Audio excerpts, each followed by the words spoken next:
हिसाब करा आड़े आड़ू है ना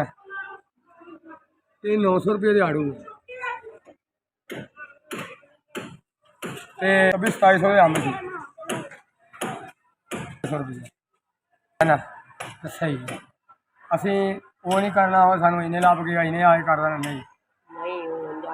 लगता जाता गुजारा होना इन्ना उस जगह च बैठा मैंने उत्थे 35 साल हो गए 36 साल बैठे उस जगह च बैठा आए बच्चे मेरे भी हैगी मेरी मैं गए जाया हम आटा भी महंगा है घ्यो भी महंगा हूँ चीनी 90 रुपये देन डे दुहाई तंग है तो मिली 4 रात भला हो खुशी हो राम अल्लाह तला तंदुरुस्तियाँ देवे कारोबार ना दूना चलाए